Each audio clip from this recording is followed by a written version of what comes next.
I mean, the whole point of this exercise was really to see what it feels like. What would it feel like to a dog to be stuck in a car? You know, you're helpless.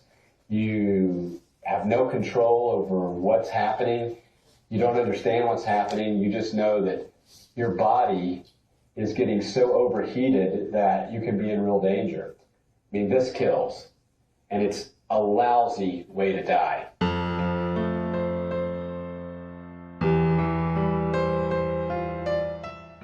All right, folks. So we're in Atlanta, Georgia. More specific, Marietta, Vinings, however you say it. Tragic occurrence has brought me here. I think everybody heard about it. Back in 2014, Justin Ross Harris, Cooper Harris. Guy went to work, let the son in the car, man. 22-month-old baby, you know. 7.5 hours. July heat, Georgia, 88 degrees. You know what I'm talking about. You know what that's about. That car probably was 115 degrees on the inside. Okay. And on June 18th, 2014, Justin Ross Harris pulled into his parking spot in this parking lot. I'm going to show you that later in the film, the exact parking spot. And let the son in the car. I mean, you know, let the son in the car. In a rear-facing child seat. Went into work about noon. He came out with some friends, went to lunch.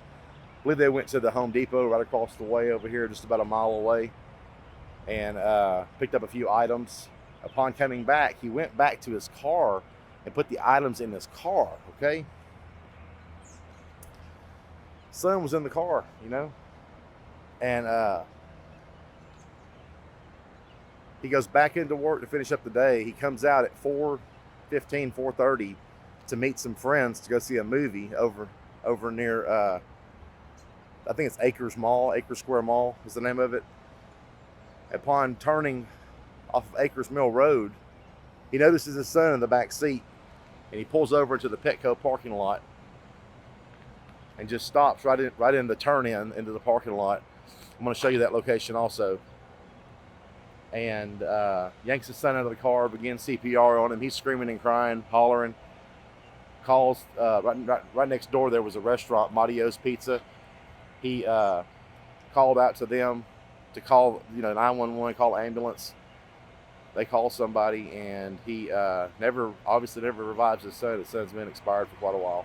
So I'm going to leave here, and I'm going to go to the residence where they lived at, where they would have departed that morning for the last time. Little Cooper would have left home for the last time that morning.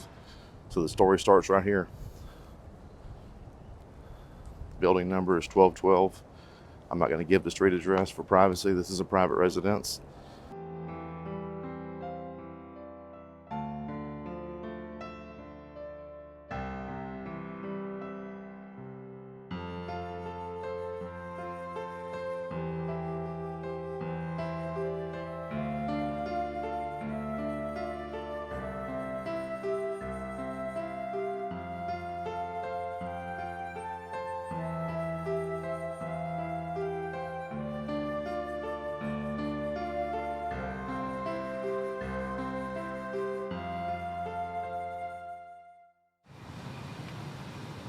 This is Little Apron Academy right here. It's private. I cannot get in there. I'm showing you all that I can. But that's where little Cooper went to daycare at.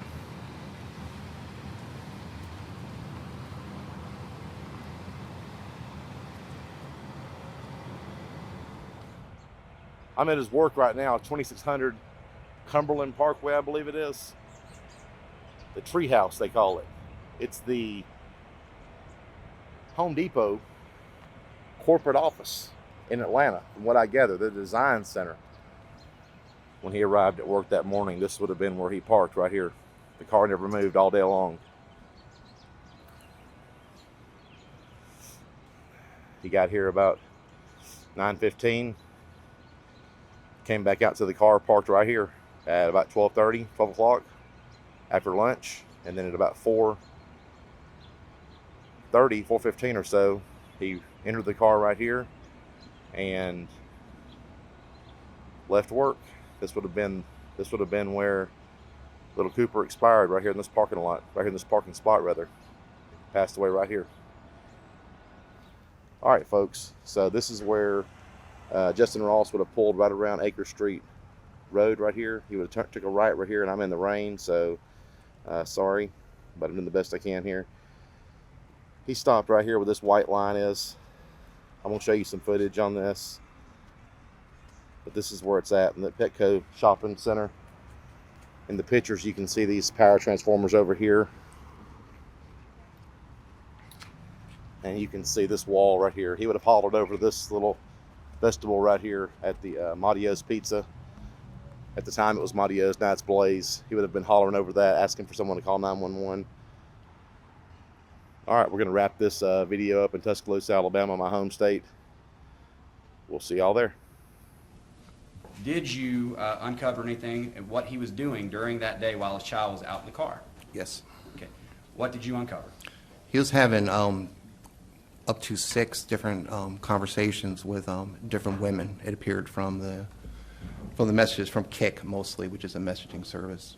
And is that a computer-related messaging service? It is. And these conversations he was having with these females, were these, of what nature were they? The most common term would be sexting.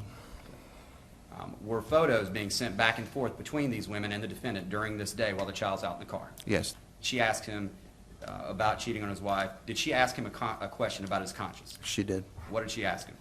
She says something to the effect of, "Do you have a conscience?" And what was his response? Nope. The court pronounces the following sentence in the case of the State of Georgia versus Justin Ross Harris. As to count 1, the court imposes the sentence of, as to malice murder, with the jury having found the defendant guilty. Sentence of the court is life to serve in confinement without parole. As my final observation is this, Mr. Harris, I went back and reviewed and thought about your statement to the police and your statement to your wife when you were taken into custody. And it stood out to me that in both of those, you took the occasion to express your wish that you would be an advocate so that people would never do this again to their children.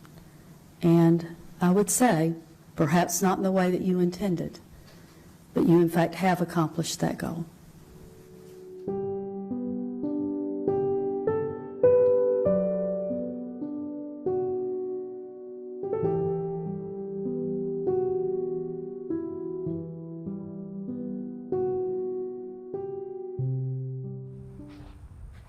Cooper's parents were Justin Ross Harris and Leanne Taylor Harris.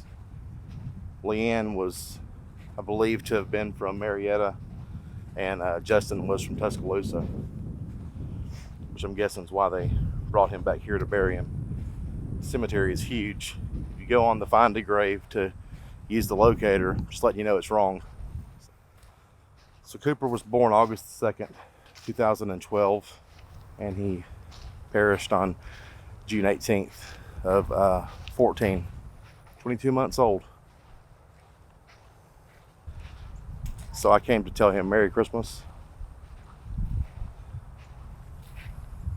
and a Happy New Year, and that I'm praying for him. I brought him a little gift I'm gonna put on his grave.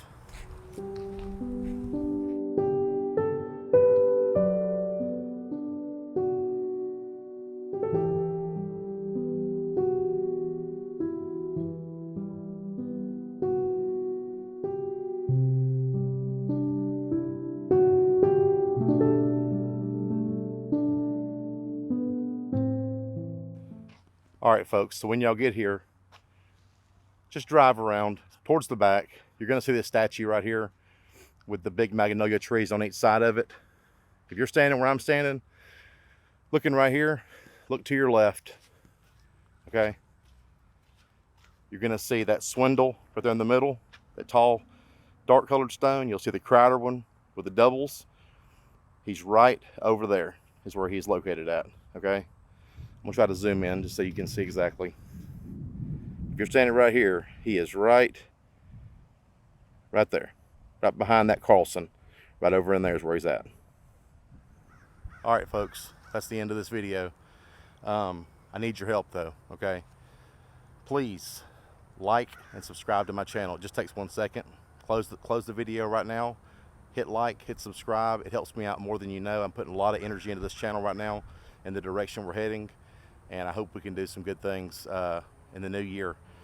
One last Merry Christmas to Cooper. Prayers go out to the family. Prayers go out for him and his everlasting soul. And thank y'all for watching. Catch y'all next time.